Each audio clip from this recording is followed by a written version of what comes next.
But we all bring our packages That's with right. us, you know, we travel with a package. Grandma with books and deep thoughts and memorized tell about that. poems What's my and things of favorite? that order. And mine was almost devoid of any outside reading, and that of my family. My family was not a intellectually based family. I'm not sure my father ever finished high school, but the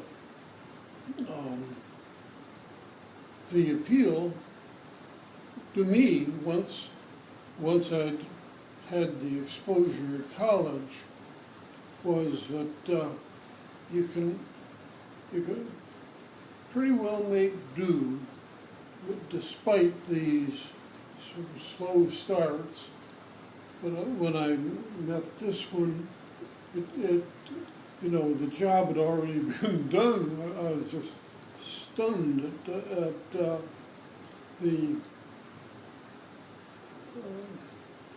well, the cultural background that so contrasted with my background. While you were out kicking the can and playing football and playing tennis, I was home reading a book. And Mother would, every once in a while, at some time in the day, if it was a whole day of just reading, which I loved, would say, go out and walk around the block. So I'd go out and walk around the block as fast as I could and come home and read. I didn't like going outside and exercising at all. You're like So- Rebecca's cats. They don't like going outside either. Grandma's a lot cooler than Rebecca's I cats. agree. I don't know whether Rebecca would think that. No, she would. will. She She would. doesn't. She did. She likes But my dad better. part of that learning was that my parents both felt that learning a religion, being raised in a religious family, was a limitation. You were kind of stuck with that religion. Either you had to rebel terribly against it, or you just sort of swallowed it or followed it more or less. Father was raised as a Methodist. Mother had some Presbyterian, I think. Mother aspired to Episcopalian because that was a little more cultured, I think. But That was for marrying off her daughters. well, it was. But if you had to marry off daughters, and she wanted to badly, then you did it in a church that was a friendly church with a minister who was AA and a good friend of my uncle. AA? Alcohol Anonymous. Oh, same. He's an ex-drunk, and I just thought it was marvelous. I'd met my kind of guy. If I'm going to be dealing with someone in the clergy, I'd be delighted to have an AA. And he turned out to be a really neat guy. Yeah, and he would take a sip of alcohol for weddings, but that's all. So my family thought that, my father thought, not my family, my father thought that if we're not going to raise them, we have to give those two girls something to hang on to in hard times. Something that would be spiritual or emotional tie that would help you in life's troubles, which were bound to come to everybody sometime or other.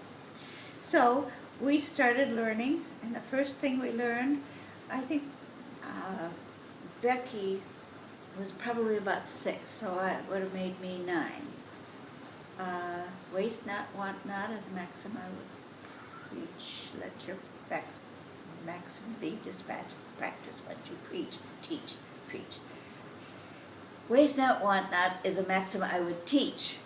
Let your password be dispatched, or practice what you preach. Do not let your chances like sunbeams pass you by, for you never miss the water till the well runs dry. That was the first thing we learned, and that was a whole bunch of little lessons that were fit what Father, and probably appropriate for our first thing. When we got to the Gettysburg Address and Polonius' advice to Laertes, those are hard to remember. You don't have the rhythm and the rhyme scheme to help you remember things. And Father would give us, we started out with a dime for each poem we learned. And if it was 2 or 3 stanzas, then we'd get 2 or 3 dimes. And we'd have the week to learn it, and then we'd talk about it, and we'd all recite it around the table, and that was part of dinner. And that was easy for my family to do because Mother didn't have to get up and down and serve second helpings and go and get something in the kitchen and things like that. We had somebody who served us and brought in the roast for Father to cut, and then filled up the plates and brought the dishes around to serve ourselves our plates, put up vegetables and potatoes and whatever else on the plate. And no dressing on the salad. Salad was just lettuce and a few other things, not much. Anyway, it was easy to have this kind of an intellectual conversation because one member of the family didn't have to be up and down and off and out. And I always felt bad that I hadn't done that for you guys, but I didn't, and I couldn't. It was just too hard. It's okay. We read a lot. Yeah, I know you do, but you didn't memorize poetry, and I really am very proud of the poetry I learned. I couldn't say Polonius's Advice to Laertes, and I couldn't say the Gettysburg Address, although every now and then I'll hear something, and even the second inaugural address, so we learned part of that. That was easy, I was sure. So I didn't Lincoln, I could mouth it all the way through. But those were things that helped me memorize. So it was easy to get a part in a play because I could memorize lines in a play like nothing. And it was something I've often thought has been very helpful to me over the years in terms of just being able to go through some of those things in my mind. And it's a pleasure. And it's added a richness to my life that I know is unusual. I didn't have any friends who did that. And my father was very handsome. I think in 2nd or 3rd grade, my school friends at Malvern would say, "Oh, your father should be, your dad should be a movie actor. He's so handsome." And I thought he was handsomer than any movie actor, and so did they. He was really a heartthrob. And I think I won't put the picture out till sometime when Grandma Susan's going to see it, but Mother had a picture of it from the time when they were first married or just after, taken in Canada, just standing on the rock somewhere. And it was just such a handsome picture. He was a real heartthrob. But I called him Mother and Father, and that really turned them off. How could you have a handsome father whom you have to call Father all the time? So my family, when they realized how this was difficult for us, we made up names for everybody. And it was just a game, and so Elizabeth and George, or whatever it was in the kitchen, they had names too, and that made it okay. But otherwise, it was something that they didn't understand, my friends. It was strange. James Dean wasn't around then yet, was he? No, that was 50s. That was when I Ooh, was. James Dean. Yeah, that was. Do we need to take a stop? No, it's just before 5, and we must be on time across the street at 5:30. So if you want to. One more question? Margot, you pick it. Yeah. I want to know about how you met and why you decided to stay seeing each other. Oh, good. That's a very good one. We're all ready. Yeah, you've said that. You've done it a couple times lately because we tell this story with all the people who ask us that here. We're all coming from other places, and everybody wants to know, how did you meet? Where did you? Well, I'm sure I met Betty at one or more of the dances in Cleveland. because she was part of a group that had a coming out party, the debutante ball thing. And of course, they just round up every Ivy League male who's expected to have money and manners and put them there on the loose, and they're supposed to behave gentlemanly with the girls. I met but never dated Betty until college, and I was in Betty, you were in your freshman year, Sophomore year, I think. You could just I go dated in. your friend from high school. Yeah, And he had a sister in my class at HB, and he was not interesting to me, but he was sort of homely. But Dean knew about me as much as anything from him.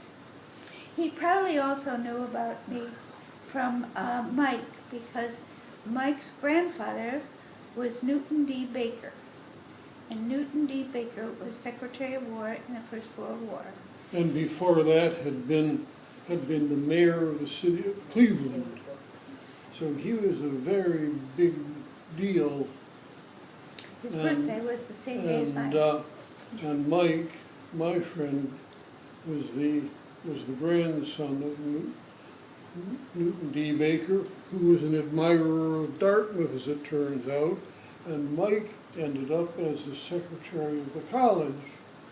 So I was the tail on the kite, I guess, for that. But The chair in my bedroom was a gift from Newton D. Baker to my parents when they married. And it's a beautiful chair. And he also gave them a clock which went to Craig, and I don't know what's happened, probably gone, I don't know. It had to be wound every week. So that was sort of a bore for most people to do all the time. But anyway, that's a connection. It was a pretty close connection. And Father admired Mr. Baker hugely. And I went every birthday. We exchanged presents until I was 7, maybe 8, and then he died. So didn't go anymore after that. Okay, now go back to. so two of my good friends at Dartmouth, fraternity brothers, very close friends, were working on a book on women's colleges. It was called For Men Lonely, and in those days those were all male and female, separate. The No Ivy co-ed. League didn't have co-ed, and so to clue the male in on what to expect when he goes to a campus, to Vassar, for example, or Smith. You'd gain the information and put it in the chapter on that book, and you could find out what was expected of you as the male. How could you avoid getting stiffed at a dinner when no one else goes to that place for a meal? Where do you stay? Is there a good place to bed down? Not going to have a bed check every 15 minutes, and basically finding out what is the way the women would like to have you behave and take them, or whatever. Do you need to buy flowers for Yeah. a dance? Do you need to wear formal clothes for a dance? Where's a good bar nearby? New York State had the age of 18 as the age when you would start to drink. So all of us. So that's the kind of information that was going into this book. Mm-hmm. And I was working with them on the promotional side of it, and we were going down to we thought we were headed to the Cornell game. That was the one co-ed school in our our collection of campuses, and we went by way of Vassar, by way of Poughkeepsie, because we could stop in and test out the marketing in It sold ads in the book. And we decided we'd each call up someone and have a date that Thursday night we were arriving. And each of them, I think one of them had date lined up K.O. Dawes. I think O.R. had K.O. Dawes lined up, but Jones and I were.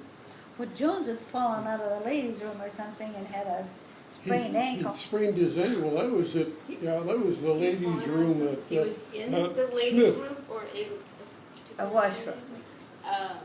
The Bill wash- Jones, who is a good friend of the family, I knew.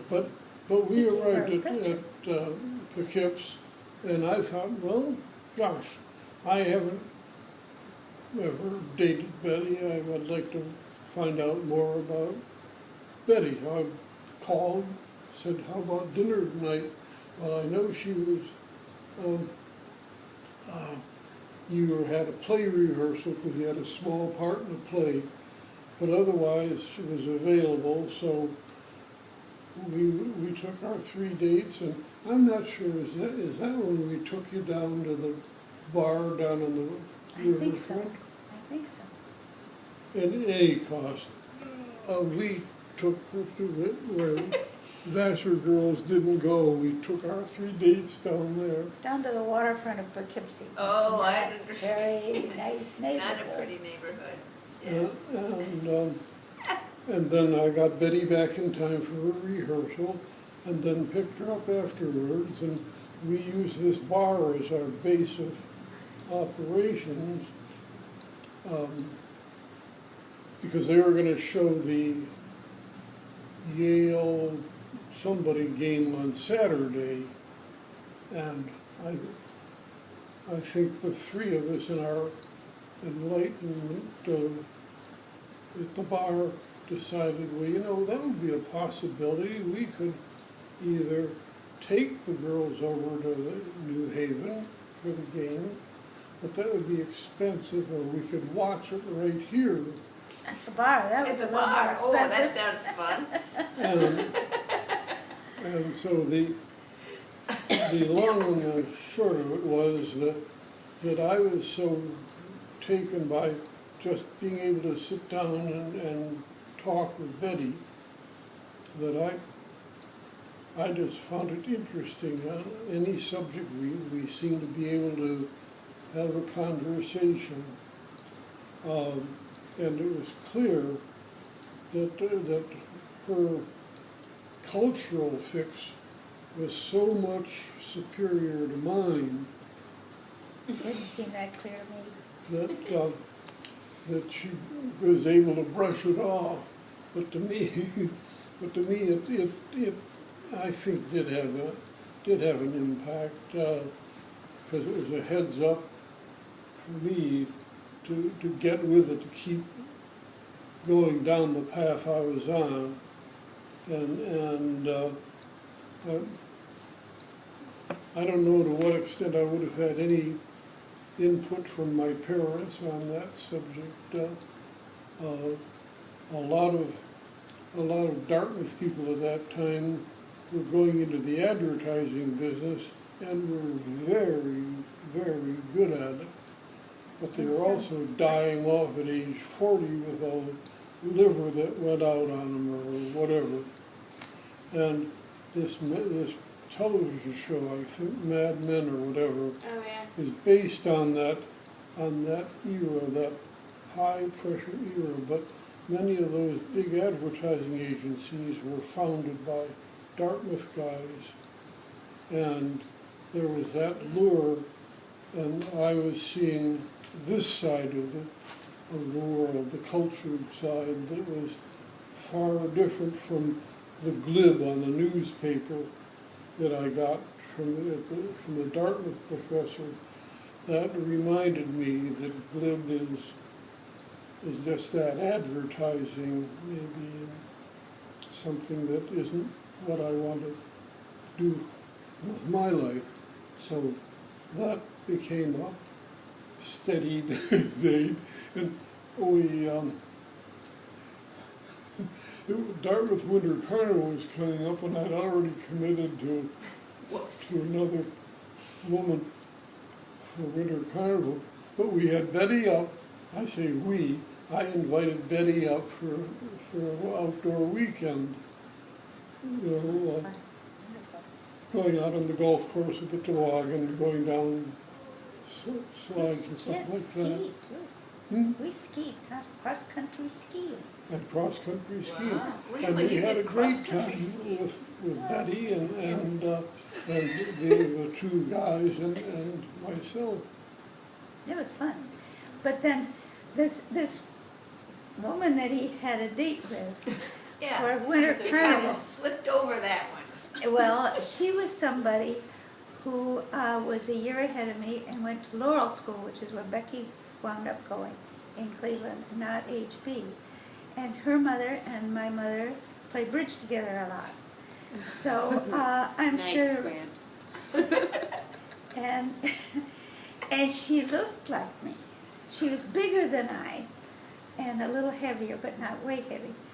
And she was top of her class at Laurel. And she was very sharp and very bright.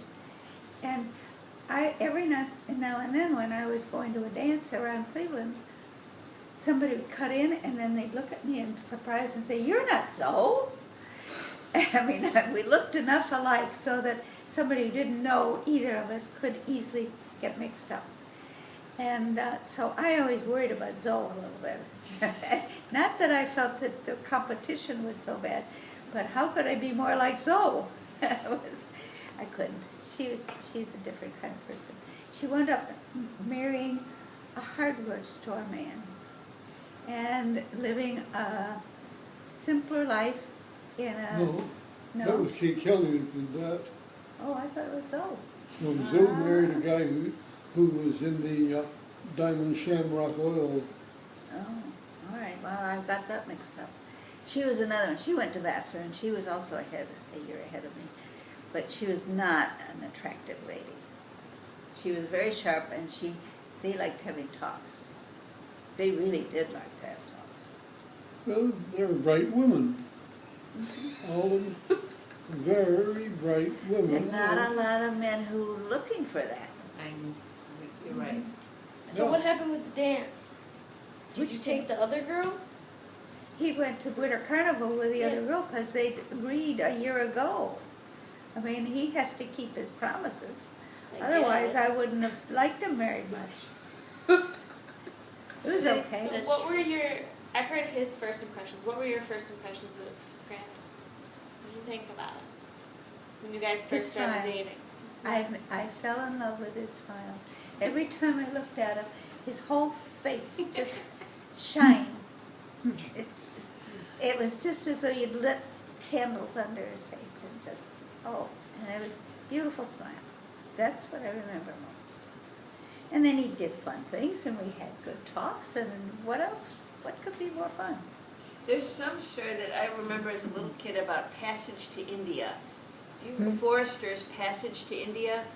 Is it that? Oh, the symbolism in it, and I was trying to figure out this symbolism stuff. And he didn't know what I was talking about. Right. But he That's hadn't what- read very many novels, except children's novels, and that isn't, that's... Say, while I'm thinking of it, and then we'll break and go to Okay. dinner, I have a present for everybody, and I've already done Margot.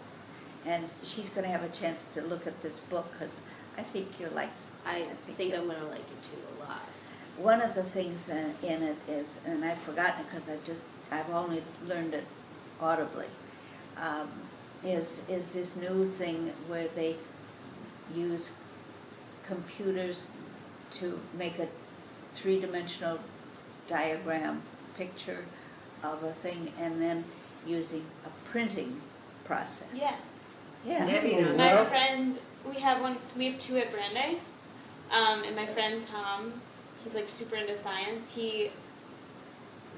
It's like a $17,000 printer, Yeah. and it makes a clay modeling like cut. And he made for his friend's Christmas present, who was doing research on a certain molecule. It's cost $30. He made a little like thing this big of the molecule, and it's really cool. Yeah. Yeah. Well, you can make models of things that you do in crafts. Yeah. Dentists use it to make a tooth or a filling just exactly so, and if it isn't exactly so, all you have to do is toss it out and make another one, and then it prints it out by layering whatever it is you're working with until it becomes three-dimensional. They can make airplane wings. I mean, it isn't just little, but that's. The one in Brazil. And the company that my group invested in is called 3D.